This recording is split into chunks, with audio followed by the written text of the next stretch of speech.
Hello, ഇന്ന് വന്നിട്ടുള്ളത് ഒരു വടയാണ്. സ്നാക്സ് ആയിട്ടാണത് വട. അപ്പം നമുക്ക് പെട്ടെന്ന് വട ഉണ്ടാക്കണം തോന്നിക്കഴിഞ്ഞാൽ നമ്മുടെ കയ്യിൽ ഉള്ളി കുറച്ച് കുറവാണ്, അതല്ലെങ്കിൽ പരിപ്പ് വെള്ളത്തിലിട്ടിട്ടില്ല, ഉഴുന്ന് അരച്ചിട്ടില്ല, അങ്ങനെയൊക്കെ ആകുമ്പോൾ നമുക്ക് വട തിന്നണം തോന്നിയാൽ കുറച്ച് ബുദ്ധിമുട്ടല്ലേ.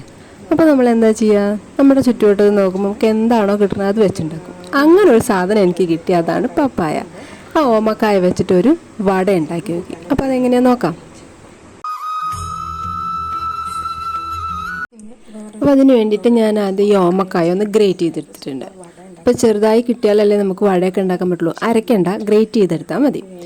ഇനി അതിലേക്ക് കുറച്ച് ഉള്ളി എടുത്തിട്ടുണ്ട്, പച്ചമുളകുണ്ട്, ഇഞ്ചിയുണ്ട്, കറിവേപ്പിലയുണ്ട്, മഞ്ഞൾപ്പൊടി എടുത്തിട്ടുണ്ട്. ഇനി ഇതിലേക്ക് കൂടുതലായിട്ട് വേണമെങ്കിൽ നമുക്ക് കായപ്പൊടിയോ അതല്ല മുളക് പൊടിയൊക്കെ ഇടണമെങ്കിൽ ഇടാം. ഞാൻ അതൊന്നും ഇട്ടിട്ടില്ല, പെട്ടെന്ന് ഉണ്ടാക്കാൻ വേണ്ടിയിട്ട് ഈ സാധനങ്ങളൊക്കെ ഇട്ടു. അപ്പോൾ വല്ലാതെ എരിവ് വേണ്ട വിചാരിച്ചിട്ടാണ് മുളക് പൊടി ഇടാത്തത്. ഇനി അതിലേക്ക് കുറച്ച് കടലപ്പൊടിയും അരിപ്പൊടിയും അങ്ങോട്ട് മിക്സ് ചെയ്യാൻ പോകണം. അരിപ്പൊടിയും കടലപ്പൊടിയൊക്കെ ഇതിൻ്റെ കൂടെ ഇടുമ്പോൾ അതിനൊരു പിടുത്തവും കിട്ടും, ഒരു എന്താ പറയുക, ഒരു ടേസ്റ്റിനും ഇതുണ്ടാവും. ഓമക്കായക്ക് പ്രത്യേകിച്ച് ടേസ്റ്റ് ഒന്നും ഇല്ലല്ലോ, അതുകൊണ്ട്. പിന്നെ ഇതൊക്കെ ഇടുമ്പോഴാണ് നമുക്കത് വടയുടെ ഷേപ്പിലൊക്കെ ആക്കി എടുക്കാൻ പറ്റുള്ളൂ. പിന്നെ വേണമെങ്കിൽ ഈ പറഞ്ഞ പോലെ ഇതിലേക്ക് പരിപ്പൊക്കെ നനച്ചതാണെങ്കിൽ ഒന്ന് ചതച്ചിടുകയൊക്കെ ചെയ്യാം. അപ്പം അതൊന്നും ഇല്ലാത്തത് കൊണ്ടാണല്ലോ നമ്മൾ ഇങ്ങനെയൊക്കെ ചെയ്യണത്.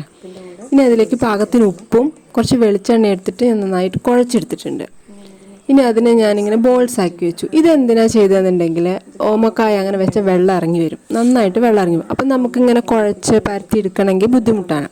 ഉരുളയാക്കി വെച്ചിട്ടുണ്ടെങ്കിൽ അത് ജസ്റ്റ് ഒന്നിങ്ങനെ അമർത്തിയ എണ്ണയിലിട്ടാൽ മതി. അതിന് വേണ്ടിയിട്ട് ഉരുളകളാക്കി വെച്ചു, അപ്പോൾ അധികം വെള്ളം അതിൽ വരില്ലല്ലോ.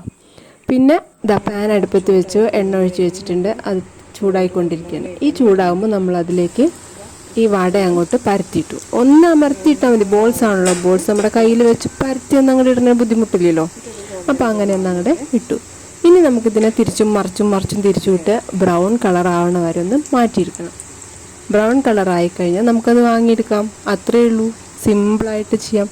അപ്പോൾ ഇനി ഇതിൻ്റെ ഉള്ളിലേക്ക് നിങ്ങൾക്ക് കൂടുതലായിട്ട് സാധനങ്ങൾ ഇടണമെങ്കിൽ ഇടാം. അതായത് മല്ലിയുടെ ഇലയോ അങ്ങനെ എന്തെങ്കിലുമൊക്കെ കൂടുതലായിട്ട് ഇടണം എന്നുണ്ടെങ്കിലൊക്കെ ഇടാം. അപ്പം ഞാനിത് അതൊന്നും ഇട്ടിട്ടില്ല, കുറച്ച് സാധനങ്ങൾ വെച്ച് പെട്ടെന്ന് ചടപടാച്ചിട്ടൊരു വട ഉണ്ടാക്കിയതാണ്. എല്ലാവർക്കും ഇഷ്ടപ്പെട്ടു കേട്ടോ, നല്ല സ്വാദുള്ളൊരു വടയായിരുന്നു. അപ്പോൾ ഒന്ന് ഉണ്ടാക്കി നോക്കൂ. ഇതാ ആയി കഴിഞ്ഞു നമ്മുടെ വട. ഇതാ വാങ്ങാൻ പോവാണ്. അപ്പോൾ ഈ ഓമക്കായയുടെ ഈ ഗ്രേറ്റ് ചെയ്തതുകൊണ്ട് അതിൻ്റെ ആ ഒരു ഇങ്ങനെ പാട് കാണും കേട്ടോ, അത്രയേ ഉള്ളൂ. അതങ്ങനെ മുരിഞ്ഞ് വരുമ്പോൾ അതൊരു ഭംഗിയല്ലേ കാണാൻ. അതല്ലാതെ വേറെ ബുദ്ധിമുട്ട് വെച്ചാൽ ടേസ്റ്റിന് വ്യത്യാസങ്ങളൊന്നുമില്ല. നല്ല സ്വാദുള്ള ഒരു വടയാണ്. ചായയുടെ കൂടെ, ചൂട് ചായയുടെ കൂടെയൊക്കെ കഴിക്കാൻ നല്ല സ്വാദാണ്. അപ്പോൾ നമുക്ക് ഈ ഓമക്കായ കൊണ്ട് ഇങ്ങനെയും ചില സാധനങ്ങളൊക്കെ ഉണ്ടാക്കാം എന്നുള്ളതല്ലേ. അപ്പോൾ ഇനി ഓമക്കായ കിട്ടുമ്പോൾ ഒന്ന് ട്രൈ ചെയ്ത് നോക്കൂ കേട്ടോ. ടാറ്റാ.